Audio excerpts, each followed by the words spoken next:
Assalamualaikum warahmatullahi wabarakatuh. Kami dari kelompok 6 yang beranggotakan saya Fauzan Ramadan, Adi Wibowo, Muhammad Rayhan Suryanom, Arkan Wijedan, dan Milata Tasya Khanifah ingin mempresentasikan aplikasi yang kami gunakan untuk memanajemen proyek yang sedang kami kembangkan saat ini.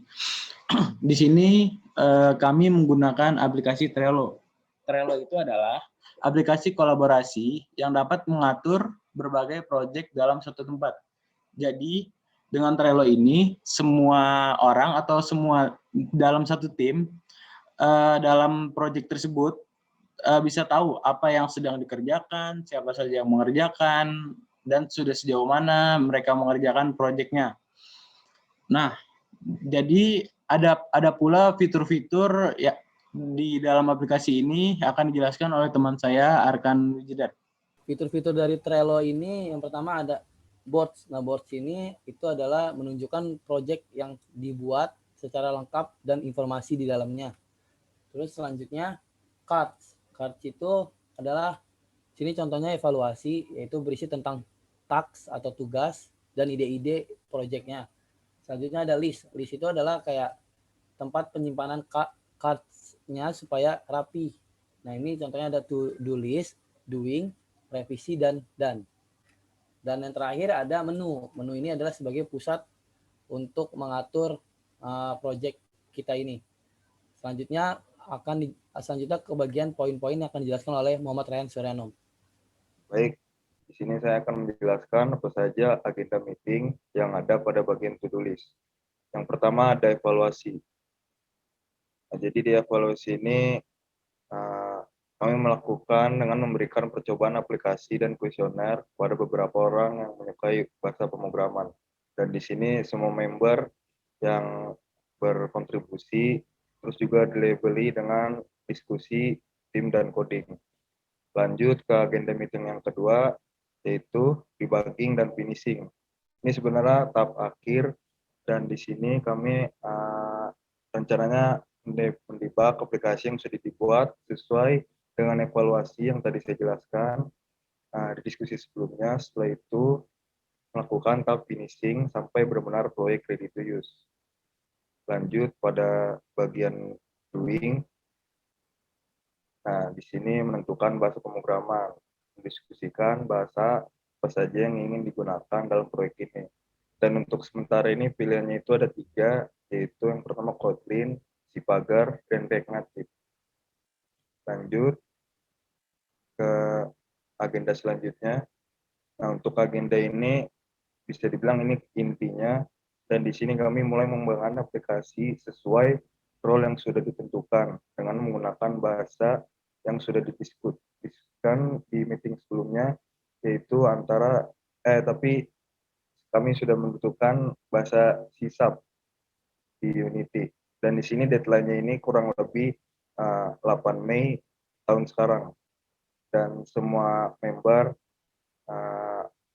berkontribusi untuk agenda meeting ini. Baik, selanjutnya akan dijelaskan oleh teman saya.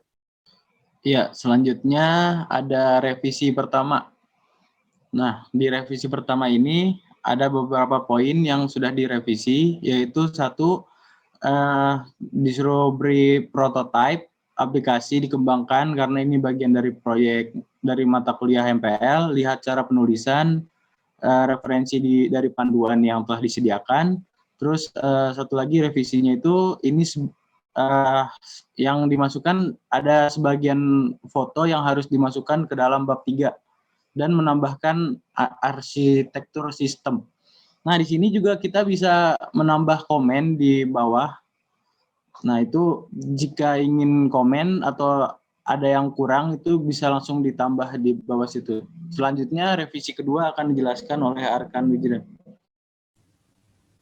Selanjutnya di sini revisi kedua.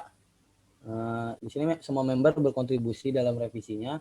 Terus di sini ada 2 file. Yang pertama file ref1 yang belakangnya itu yang sebelumnya. Nah, ref2 itu yang sesudah direvisinya. Nah, revisinya ada beberapa poin. Yang pertama subbab dibikin subbab 3.1.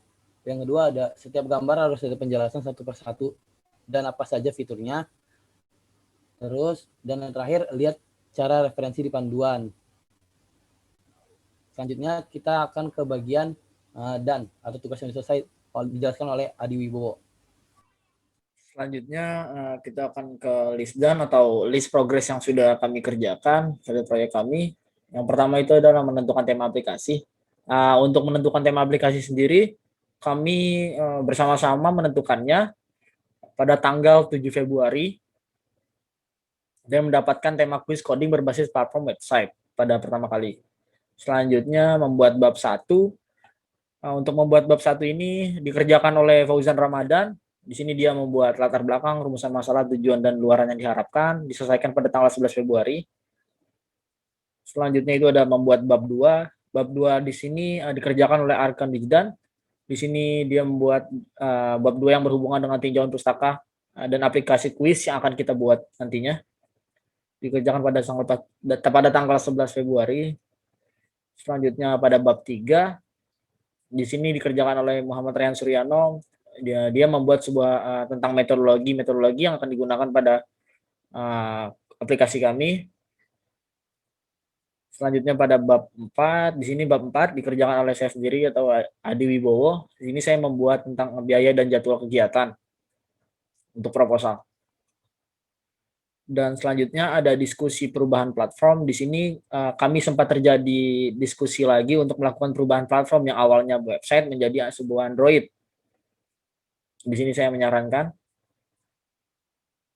Selanjutnya ada membuat lampiran dan menyelesaikan draft pertama. Di sini kami bersama-sama membuat lampiran draft pertama seperti daftar pustaka, lampiran, dan menyelesaikan draft-draft yang akan diupload pada layar IRC.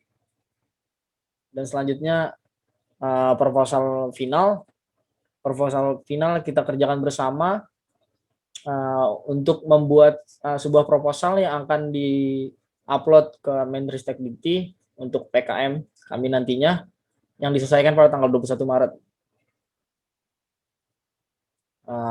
Mungkin sekian presentasi dari kami, kurang lebihnya mohon maaf. Wassalamualaikum warahmatullahi wabarakatuh.